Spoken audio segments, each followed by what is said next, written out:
Welcome to today's Leadership in Action Lunch and Learn webinar. Today we are teaming up with our national and philanthropic partners, HOBY, to discuss how to be an effective volunteer. Participating today will get you 8 Leadership in Action points, so thank you for being here. If you have any questions during this webinar, you can ask them in the GoToWebinar box on your screen. There will also be a couple of poll questions in this webinar. During that time, you can pick one of the answers by clicking it on your screen. We have 2 panelists joining us today. First from HOBY is Registration and Outreach Manager Sunshine Navarro Shively. Sunshine has been with HOBY for a total of 7 years, from 2004 to 2006, and then again from 2012 to present. During the gap years, Sunshine worked as an events and volunteer manager, and as the Registration and Outreach Manager for HOBY, she manages the registration of 10,000 students for the state leadership seminars and supports volunteers in student recruitment and training. She is also the lead for organizational partnerships like Phi Sigma Pi. And next, we have Director of Alumni Relations and Programming for Phi Sigma Pi, Sarah Smith. Sarah is an alumna of the Epsilon Alpha chapter at Kutztown University of Pennsylvania. She manages the fraternity's alumni engagement, including the National Alumni Association and alumni chapters. She also assists with national event programming and serves as the HOBY Partnership Lead for Phi Sigma Pi. Sarah is a HOBY alum, and 2017 marks her 10th year as a HOBY volunteer. Currently, Sarah serves on the Board of Trustees as co-director for Central Pennsylvania HOBY. Thank you, Sunshine and Sarah, for being with us today. Thank you so much, and hello to everyone. Thank you for joining us. It is a pleasure to be here. Today's presentation will be very interactive, so please type in your answers in the chat box, and Danielle will select a few representative answers and read them out loud. So, my first question for everyone today is, why is it important to volunteer? So please type in your answers and let us know why you think it's important to volunteer.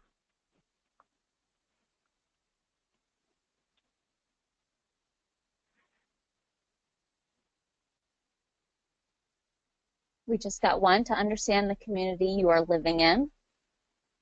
That's also a good one. Just to give back to the community. Mm-hmm. Another one is continue our mission. Okay. Great. Because so let me go ahead. Because it gives you a reason to get involved with your community and to give back. Mm-hmm. Great. So thank you for those answers, and let me show you a few other answers that people have given as to why it's important to volunteer. So some people mentioned a way to give back to the community, but it also brings different people together.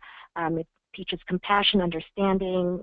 For some people, it's a means to advocate for a cause and opportunity to explore new interests. So I'm going to ask you guys another question. For the next question, this is a slightly different question. So I've mentioned why it's important to volunteer, and now I want to know why you volunteer or why you think other people volunteer. So feel free to type in your answers. We have one that says to meet others. Mm-hmm. Yep, meet new people and socialize or network. Good. To pay it forward. Mm-hmm. I like that one. To improve the world I live in. That's a good one. Mm-hmm. Make a difference. And to promote a cause they believe in. Mm-hmm. Great. A sense of fulfillment. Mm-hmm. So self-fulfillment. Great. So let me provide you guys with some other reasons that people volunteer, and some of these were mentioned, but I just wanted to give you guys a moment to kind of read through all of these. These are the various reasons that people have given for volunteering, and make a difference is a big one, finding a purpose or passion to help others. People don't really think of volunteering as socializing, but it is a great way to meet new people. So as you see, there are dozens of reasons why people volunteer, and helping others and making a difference are just 2 of the most common reasons given. So while some people are motivated by altruistic values or seek social justice, others just want to get out of the house or try something new. And part of being an effective volunteer is finding the right reason to volunteer and then finding the right place. So now we're going to move on to a poll. I hope you guys have had a chance to read the previous slide. And I just wanted to know, did I bring up the reason you volunteer or want to volunteer in the previous slide?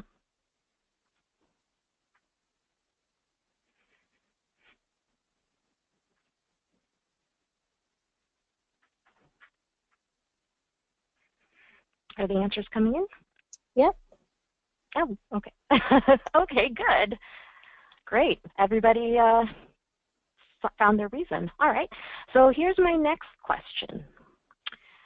Do you think your reason for volunteering makes you an effective volunteer?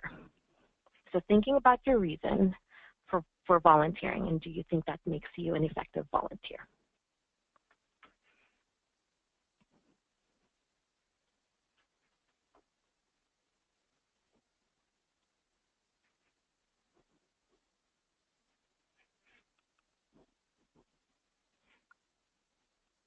Okay, everybody said yes, or most people said yes, and a few people said no.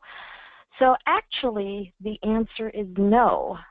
There are many other criteria that helps make you an effective volunteer, and that's what we're going to discuss today.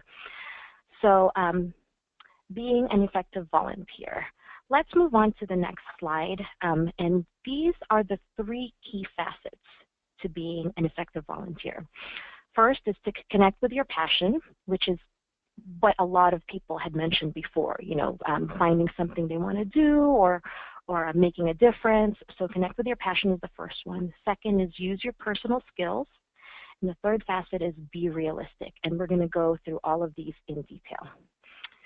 So the first facet we mentioned is connect with your passion.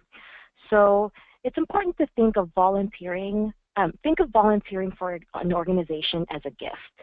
So some people support an organization by donating money. When you don't have the money or resources to support the organization that connects with your passion, giving your time is the next best thing. And your time has value. It's $23.56 per hour, in fact, according to the independent sector. So volunteering is like giving your service and donating money. Another way to connect with your passion is to find opportunities to do what you love. So what are your hobbies? Can you use your hobbies to help others? Let's say your hobby is art. Is there a local organization looking to design a new logo or create a new flyer for an upcoming event? If your hobby is knitting, is there a local nursing home that could use some knitted items? So kind of think of it as a way to connect. Next, find opportunities that will challenge you.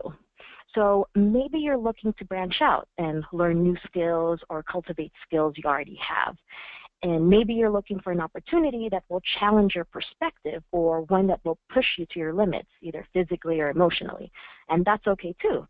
That just means your passion is not necessarily doing what you already love. Okay? And next, find your audience. So who do you want to help? Kids, seniors, people with special needs?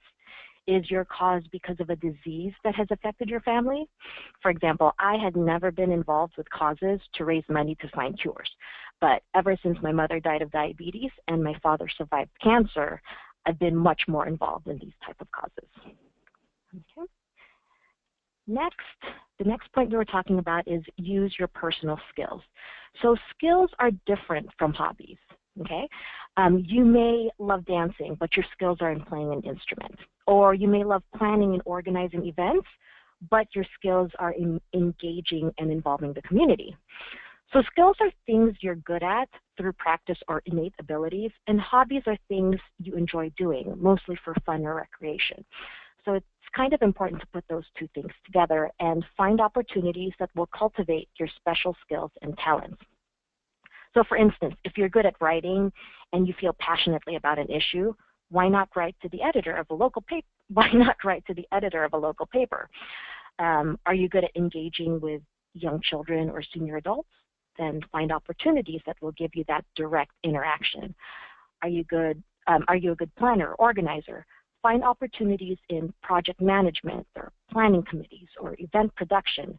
There's always a good way to use your skills to help and benefit others. Okay. Find organizations specifically looking for your skills and talent. So many volunteer opportunities online already list the skills they're seeking in a volunteer. So there's usually a text box saying, organization skills, or even like typing skills or engagement skills. And this is an easy way to connect your skills to an organization by looking at what they're looking for in their volunteer opportunity. And finally, really investigate the volunteer opportunity you're considering. So you may have found your passion and connected it with your skills. Now make sure you're really doing what was described.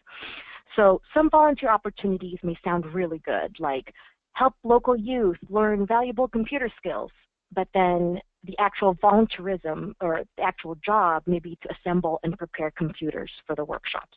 So it's really important, and I've encountered this a lot, where people come in to a volunteer opportunity expecting one thing, and then it's totally different. So I'm giving you guys a heads up and letting you know you should really investigate the opportunity and speak to someone or speak to the volunteer manager if those things, if you have any questions about what you're supposed to be doing. Okay, so knowing what you're signing up for makes you an effective volunteer. And this connects to the next point. Be realistic. So people don't normally think about this last part, but it's really important in becoming an effective volunteer. So the first thing about being realistic is to know your limits and to operate within them. So as a student or a parent, like myself, we automatically have time constraints. Students have to study, and you have tests and finals. I have kids that I have to take care of, and recognize where you are in your life, because right now you're a student, so you may not be able to volunteer that much, but later on you may have more opportunities when you graduate from college and you're in between jobs. So just know your limits. Know your time constraints, and consider those things, consider your limits in finding a volunteer opportunity. Okay. The next point about being realistic is give what you can when you can. So you wouldn't make a $200 donation if your account balance is only $150, right? So that's the same thing with volunteering. And like we discussed earlier, your time is a gift. So give only what you can. And more importantly, only when you can. So don't try to overcommit. I guess that is the point of that bullet. And finally, follow through.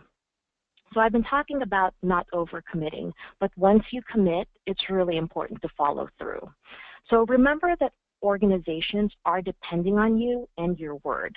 They selected you for your volunteer position because they believe you have the skills and talent to do what they require.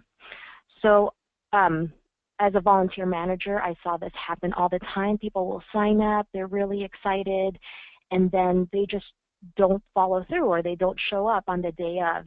And it's really important to follow through, because as I mentioned, as a volunteer manager, I've seen how volunteers not showing up has really affected the experience of the people we're supposed to serve. So know your limits.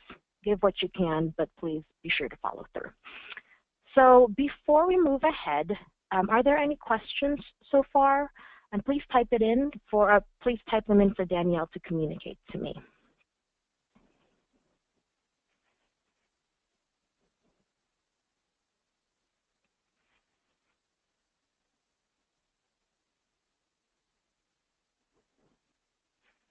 It looks like we don't have any questions at the moment. Okay, so it seems pretty clear. There's just a few points to go through. So now we're going to move on. Now that we've discussed the 3 facets of being an effective volunteer, let's put into practice what you just learned. So in this next section, you'll be asked to evaluate a few scenarios and share what you think went wrong. As a refresher, these are the main points we just covered, but I provided further details for each point. So please try to answer using the details that I mentioned, okay? So the first scenario I call the library and pushy friend. So your best friend, just put yourself in this situation and think your best friend knows 4 important things about you. You're majoring in education administration. You're very organized and neat. you love poetry, and you tend to withdraw in large groups. So she had signed both of you up for a volunteer opportunity at the local library and insists that the task is perfect for you. You meet at the library, and when you arrive, the library is buzzing with excitement with lots of parents and children running around. But you notice that many books are strewn around the place. So you decide to start stacking some books so that they can be returned to the correct areas. That's part of your being very organized and neat. Then you hear your friends start introducing you to the crowd. Ladies and gentlemen, I have a friend here today who is majoring in education administration, so she loves kids. She also loves poetry. She's going to come up right now to read you poetry from these books. You are completely blindsided. So what went wrong?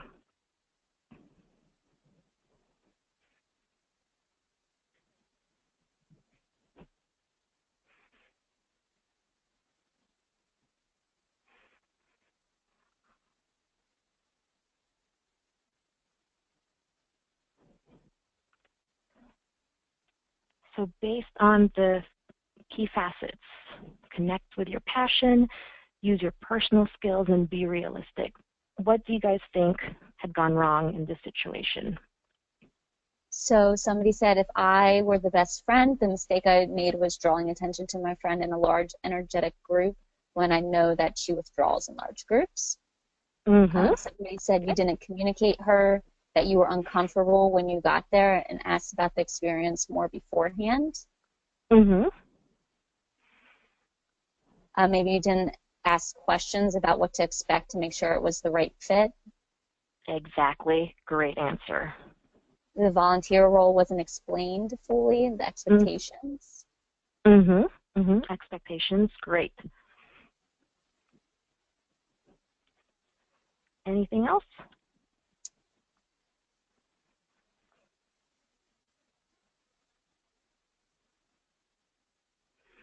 Okay. So they're so about the same. there's a few more? They're all about the same then. Oh, okay. So let's go through the first line. She had signed both of you up for a volunteer opportunity and insists the task is perfect for you.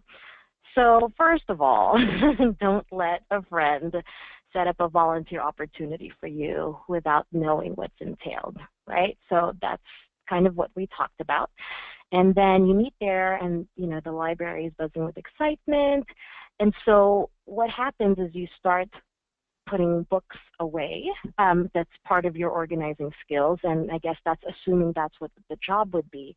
So when your friend introduces you, and you tend to withdraw in large crowds, in large groups, I think here it just goes back to the first point. You should have communicated with your friend to find out what the opportunity is exactly, and you would have been able to communicate that this was not something you would have been interested in. So I think the point is don't come in to a volunteer opportunity where you're not prepared. Okay? Next scenario. This is called I love the earth, but. Okay, so the cause that really resonates with you is caring for the environment. So you were happy to find a volunteer opportunity at the Nature Conservancy. You assume you'd be planting trees or something, but then you discover they need people to join their planning committee for their huge event in December. The job was not what you expected, but you signed on anyway because you wanted to challenge yourself, which is one thing we talked about. So now it's September, and the job will only take 1 hour a week for the conference calls, with the expectation the hours will increase closer to the event. And now it's October, and you're getting excited, so you volunteer to do more. You'll recruit 5 volunteers and train them for the event. Okay? Now it's November, and you've only recruited 2 volunteers. Also, the number of meetings have increased. They're taking up more of your time, which leaves you less time to study. And also, you all of a sudden realize the event is taking place the weekend before your finals. You are completely overwhelmed. What went wrong?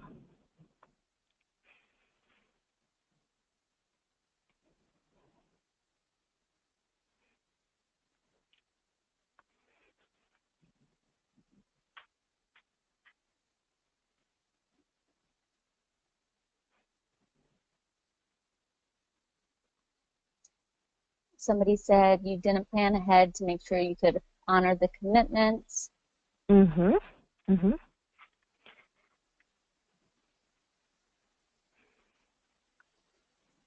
I think What about was using the time effectively and knowing what I can give when. Finals and the end of the year are probably times to stay away from big volunteer events. great answer? Yes, definitely. She did not volunteer with something that meets her interests and didn't get all the information up front. Mm-hmm. Mm-hmm. Took on Great too answer. much too fast. Mm-hmm. Yeah, these are great.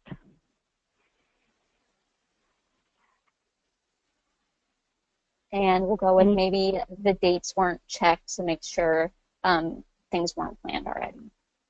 Exactly. So it shouldn't have been a surprise to know that the event would be taking place the weekend before your finals, right? Unless they all of a sudden changed the event date, in which case you can say, hey, this is not what I committed to. I have finals this week and I may not be able to fulfill this task.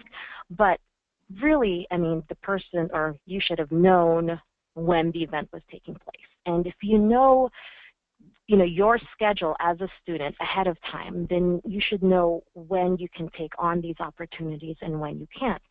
So the good thing about this scenario is that the person wanted to challenge themselves, and that was great, and then they got really excited. But again, it wasn't planning ahead. Maybe the person thought that she was being realistic, but when it comes to November and you're just discovering that the opportunity is right before your finals, that's really not planning ahead. So any other comments before we move on to our last one? No, they're all about the same then. Okay. Thank you for participating. So the last scenario is say what? And here it goes. St. Jude's Hospital's annual run walk is coming up, so you were excited to find they're looking for volunteers with good organizational skills. Okay? You've always wanted to be a part of this event, so you signed up to help. When you get to the headquarters, everyone is so excited to meet you and thank you for coming in. Then you're led into an office and the volunteer manager proceeds to show you their files and instructs you on their new database system. You are expected to do data entry for the next few hours. This is not what you expected. What went wrong?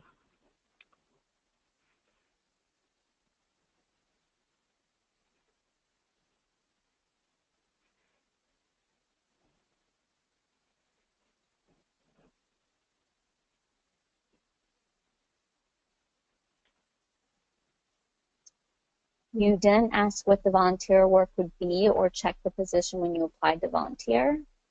Mm-hmm.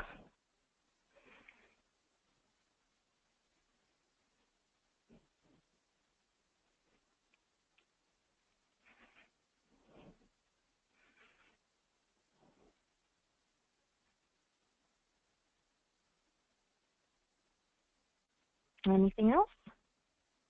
That seems to be the biggest answer. Okay.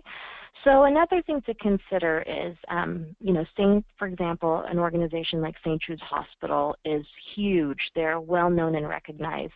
And just because you know that, you want to be involved in this event doesn't mean what you're going to be doing as a volunteer is necessarily associated with the event or is even using your personal skills or talents for the volunteer opportunity. So here it's pretty clear that the person did not ask enough questions or did not really investigate the volunteer opportunity. But let's see, what else was I going to say?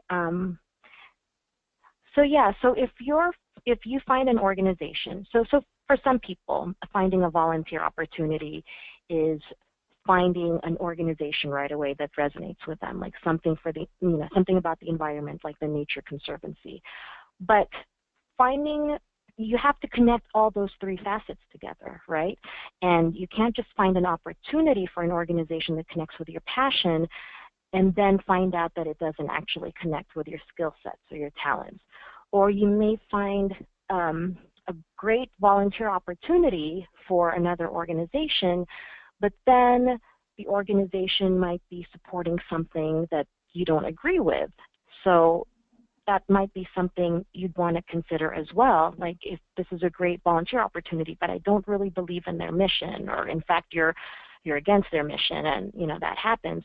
So it's really important to connect all those three things. Connect your passion with the opportunities, and use your skill set, and be realistic with what you're committing to. Okay. So we're going to transition a bit and talk a little more about HOBY and how your volunteerism not only benefits our youth, but it also benefits you. Okay. So why volunteer for HOBY? First of all, there are dozens of opportunities to fit your skills and time. So as I mentioned, there's a lot of, if you look up any volunteer opportunity on Volunteer Match or Idealist, there are tons and tons. And but it's very specific. A lot of volunteer opportunities only have one job, for example. So check out all the volunteer opportunities available on that link below, and read their descriptions. So many volunteer opportunities, as I mentioned, seek a specific skill or talent, and some have only one volunteer job, and that's all that's available. HOBY has dozens of opportunities that can really play to your strengths and talents, and also to your time constraints. Okay. Next, volunteer for HOBY because of the direct interaction with those being affected by your volunteerism. So many volunteer opportunities don't even provide the chance to see or interact with the people or communities they serve. Depending on the volunteer opportunity, it might be completely, back room. It could be for youth, an organization that benefits youth like HOBY, but maybe what they really need is filing, or doing something important behind the scenes. At HOBY, you get to see those affected by your volunteerism and engage with them as much or as little as you'd like, depending on the volunteer opportunity you select. So I also mentioned as little as you like because maybe for some people it's not their strength to engage, but their strength is in planning and organizing, and maybe they want to help HOBY and they want to be in those planning committees instead of having that direct interaction. And another reason is there are lots of opportunities to learn and opportunities to network. So with 4,000 volunteers across the country and dozens of volunteers per seminar, you're bound to meet someone who will teach you new skills, or someone who can connect you with others. Okay, next slide. So more reasons. HOBY, supporting HOBY, you would be supporting a worthy cause. HOBY affects the lives of more than 10,000 students, their families, and their communities. And students return from HOBY with the skills and inspiration to become tomorrow's leaders today. Why volunteer? Experience for HOBY, experience that will enhance your resume. So direct interaction with students and volunteering in leadership positions are great resume enhancers. Next, connect with your community. You can volunteer, so this is great. So you can volunteer for HOBY at your chapter's local HOBY seminar, or with the seminar closest to your home, or where you go home for the summer. So you can choose which community you want to help. Sometimes that's the same community, but for people out of state, there's a HOBY seminar in every state. And either way, you get to meet and connect with the community you're serving. And if you still need a reason, and I haven't brought up a reason for you to volunteer for HOBY, think about these guys. These guys are the people that you'll be serving, you'll be meeting, and you'll be affecting. Okay.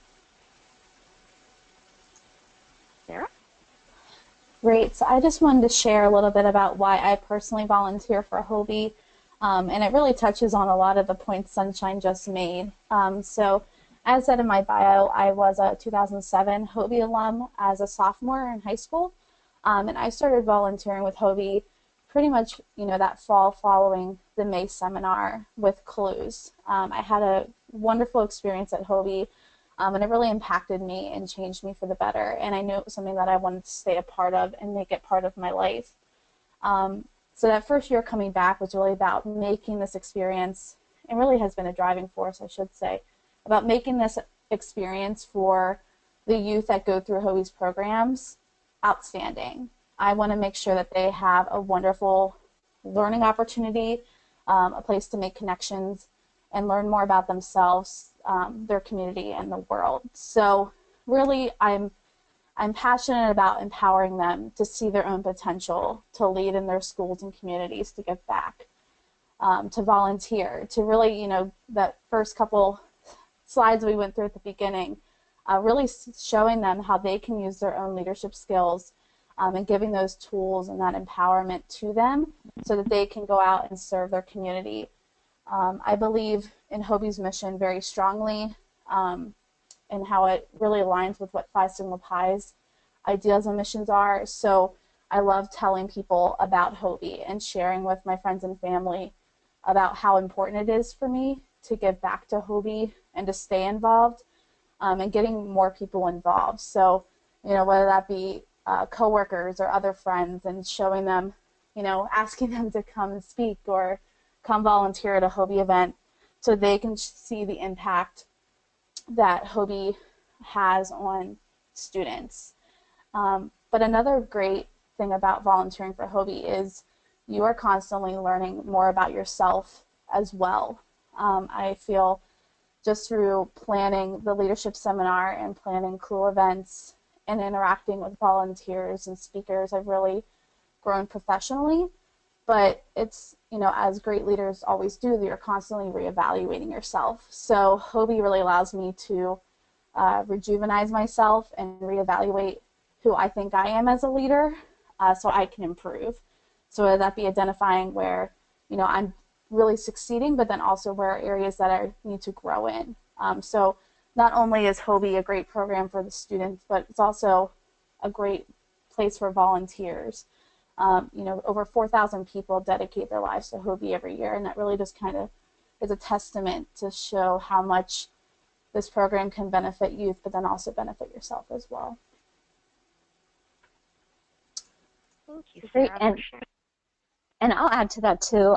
As a HOBY volunteer, Sarah has got me involved with the program, and I can definitely say that I can use the skills that I learn in my everyday job to help facilitate conversations with includes or at the seminar that I volunteered at. So not only am I trying to give back my skills that I've been learning, but also that helps me become a better facilitator within Phi Sigma Pi. So it definitely is a two-way street when it comes to that, which is great. So now we're going to launch another poll, and you probably saw it on your screen, but it's, have you volunteered for HOBY?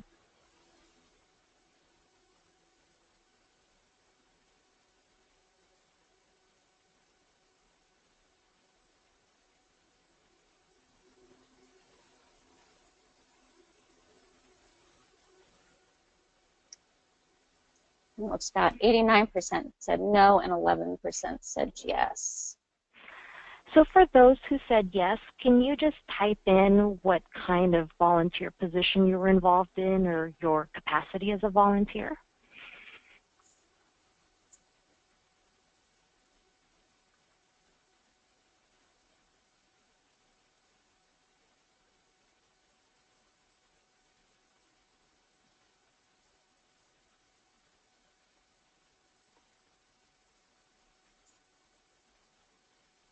One of the answers was that they volunteered for the seminar as a facilitator.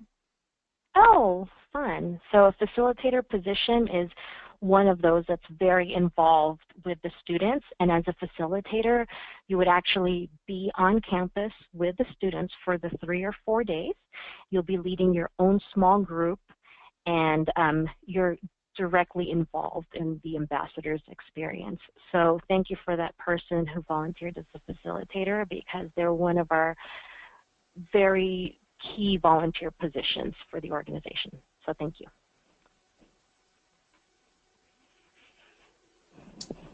Great. So if you go to phisigmapi.org/service, you can see a map that's really interactive and really kind of visualizes where HOBY is and where our chapters are. So you'll see a bunch of purple stars, and those represent our chapters. And then there are kind of like pin drops, and those represent the HOBY leadership seminars. If you click on that pin drop, it will show you information regarding where they host their leadership seminar. So to clarify, the leadership seminar is the 3 to 4 day workshop that each state, and then sometimes in one state there might be a couple sites that are for 10th grade students. So this is where you could go to be a facilitator if you are 21 and over, or you could be an associate facilitator if you're between 18 and 20. And you can also volunteer to be on the planning board, help with fundraising, registration, kind of a day volunteer. But if it has the listing of when they are, it has the listing of the leadership seminar chair and their email address, HOBY's National Director of Programs, which is a HOBY staff member, and their email address, and it also has some information regarding what the registration fees are for that site. So I really encourage you to go and take a look and see what pin drop icon in relation to seminar is nearest to either where you live or where your chapter is located, because that will have contact information for you. And one of the things we recommend doing once you hear back from them is to contact the volunteers listed and introduce yourself as being a member of Phi Sigma Pi. You can request their seminar wish list, so it might be physical items that they need, whether that be supplies in terms of office supplies, or if they need folders or gift cards, granola bars, that sort of thing. But then they also will have, a wish list in terms of volunteer needs. So if they do need, facilitators to help lead small groups of students, or if they need someone to help design their program book, they'll have a listing of all those needs that they need covered. And then you can see how either you as personally can assist, or as well as your chapter. So again, just really keep those lines of communication open. I encourage you just to, if you haven't already, reached out to the local HOBY seminar near you to do so, and really, start forming these, building these bridges, so that way we can reach out to them, but then HOBY feels comfortable reaching out to us as well. Can I add a little bit to what Sure. Sarah was just saying? So getting involved with HOBY, we just talked about getting a wish list, and this wish list is something that we ask our sites to complete. So if you want to get involved, the first thing to do is ask for their wish list, and as Sarah mentioned, it will have, everything that they need. We need supplies, we need volunteers, we need this, and we need that. And finding out what they need will help you connect your club to how you can help. So don't go in with the expectation that you're going to help doing something specific unless you're already signing up for that position. If you're trying to get involved with HOBY as your chapter, connect first with their wish list and see how you can help. And I was going to say something else about that. Okay, now let's just go on. I'll mention it later. Great. And one thing I also wanted to mention is Sunshine wrote a blog post for us that's posted on the Phi Sigma Pi blog. It's called HOBY Needs You, and it's from February 6th. So if you go to phisigmapi.wordpress.com, you can find it. And again, it really outlines what we've talked about today. So again, it has, some things to consider when helping HOBY. How much time can you commit to volunteering? What are your skills? How can you realistically get involved? Do you know students who can benefit from HOBY programs? So it really kind of walks you through the different focus areas that we talked about today, about how it works in relation to HOBY. So I really encourage you to check out that blog post if you're really interested in getting involved and sharing that with your chapter. So with the volunteer application, if you are interested in volunteering, I highly, highly encourage you to complete the volunteer application, because this is how HOBY volunteers will know to reach out to you. So there is a shortened Google URL there at the first point that has descriptions of all the volunteer positions. So if you go there and you look and you're like, what are all these positions mean? This is really your key to what each position is defined by. there is even an option where if you're kind of overwhelmed or you're not really sure how, there's an option called I don't know, please call me to discuss volunteer opportunities. So again, the HOBY representative from that site will reach out to you and figure out how you can best help HOBY. The volunteer application is listed on HOBY's website, but there is also a shortened URL for you that takes you directly to the site. If you have completed the application before, you should have a login, but if you're a new volunteer and have never volunteered for HOBY before, you will want to select as apply as a new volunteer. They'll ask you some basic information in terms of contact, but then there's also a spot on that volunteer application where you can indicate that you are a Phi Sigma Pi member. So please make sure that when you're filling that out that you check that box. And then as you go through, you can select what sites you want to volunteer for. So if you want to volunteer for the Pennsylvania Central site, or if you want to volunteer for California, Los Angeles, or South Carolina, those are where you identify what areas of the country that you're interested in volunteering. And I'd just like to add to that, I know we just mentioned the wish list, and I would still encourage you guys to first reach out to the volunteer team before completing the application. And once you've discussed, the best position for you guys or what you think you want to do, then they'll encourage you and help you with the volunteer application. But if you're going to try to volunteer as a chapter, as I mentioned, really reach out to your local volunteer team first, in HOBY team. And also, one thing that we didn't, or I hadn't mentioned yet, is there are a lot of changeover in. I noticed that there's changeover in leadership and service chairs and presidents between the fall and the spring semester. So if you guys get involved with HOBY in the fall, make sure you guys have a transition team who can pick that up in the next semester, or just make them, the new officers, aware of your connection with HOBY, and that's going to it's going to make it a lot better for our seminars to work with you guys, and just keep the volunteer opportunity flowing. And also, because we're an organization that's volunteer run, we also have changeovers. So your HOBY contact from this year for your local seminar may be different next year. So just keep that in mind when you're reaching out to HOBY again next year. This map that we've provided is updated in real time. So once we have new seminars, we'll put them in there. We'll put the new contact information. If a volunteer steps down, then we'll put in the next volunteer or another volunteer who's planning to be the lead. Thank you. And if you ever have any questions, or if you're interested in helping, to get connected to a HOBY site, you can certainly reach out to Sunshine, myself, or the HOBY Director of National Programs for that area, and we can help get you connected as well. So, so if you ever have any questions in terms of connecting or volunteer opportunities, you can also feel free to reach out to one of us. Mm-hmm. Great. And with these links, I will be sending out an email after this webinar, and I'll share these links with you, so you don't have to feel like you have to write them down right now. Thank you.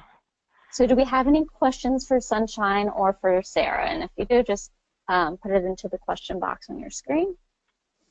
And while the questions are coming in, I did just want to share that in the upcoming edition of the Purple and Gold magazine, we talk with Helene Martinez of the Epsilon chapter at the University of New Mexico about how she started volunteering for HOBY. And it's a great article that you should check out, and those magazines should be coming to you shortly, so that'll be in your mailbox. So the first question that we have is, which person is the best to email, the LSC?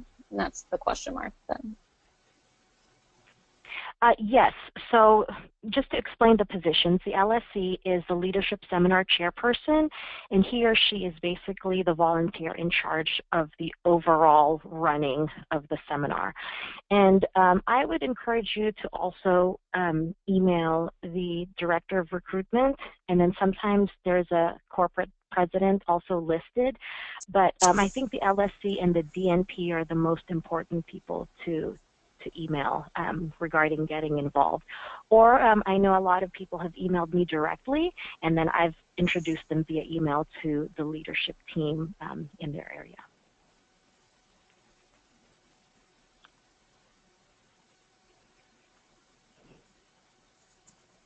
Great. Another question that just came in is, are there other ways to get to volunteer other than the wish list or seminar? So this would be this is something to discuss with your local team, with your leadership seminar chair, and see how you can help. As I mentioned, there are lots of things that Phi Sigma Pi can do. We need students to, we need people to recruit the students, or, maybe instead of volunteering at the seminar or raising money or doing a supplies drive, which a lot of other chapters have done, perhaps your club would like to call some local schools and tell them about HOBY and talk about how to, get them registered, or just talk about your HOBY experience. And, we always ask chapter members to contact their alma mater and say that you're an alum from there, and now tell them about yourself, and tell them about HOBY, and try to get a sophomore student registered. I feel like that's probably the easiest or the first thing that you can do to get involved. Great. How does one go about finding good volunteer opportunities for their chapter that allows everyone to be an effective volunteer? That's a great question. So I would recommend, as a volunteer manager, I've used Volunteer Match a lot. That's where I used to post opportunities for another organization. And there's so many, as I mentioned, so many different volunteer opportunities. And there are group opportunities on Volunteer Match where they specifically ask for a lot of people at the same time at one place. And I would suggest starting there. Perfect. What is the best way for getting the entire chapter involved in volunteering for HOBY? So I think the best way to get involved is with one of our programs called Clues.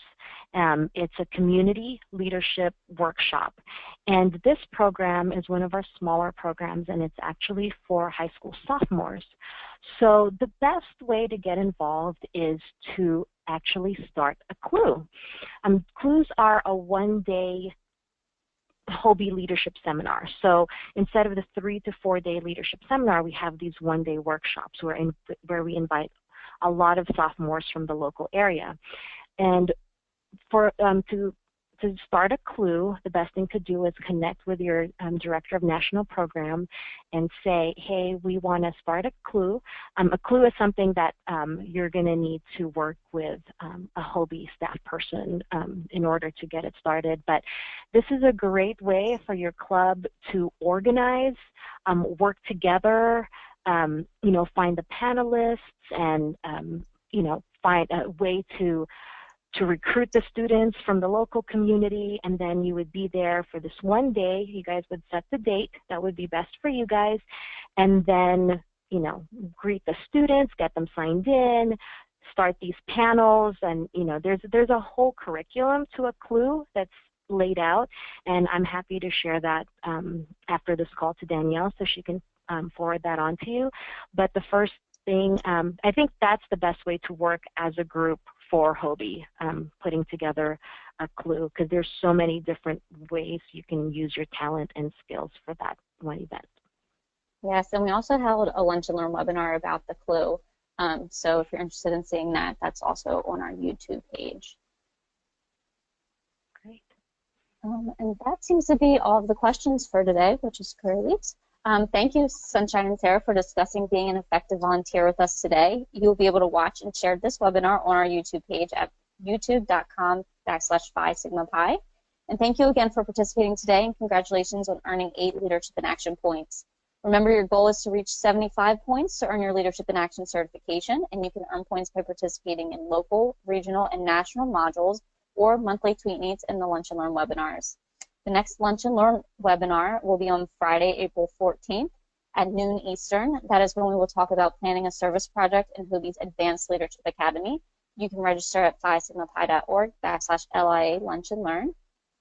And the next tweet meet will be taking place on Saturday, April 1st at 7:30 p.m. Eastern. The topic is planning for next year, and you can register at phi-sigma-pi.org/tweet and meet.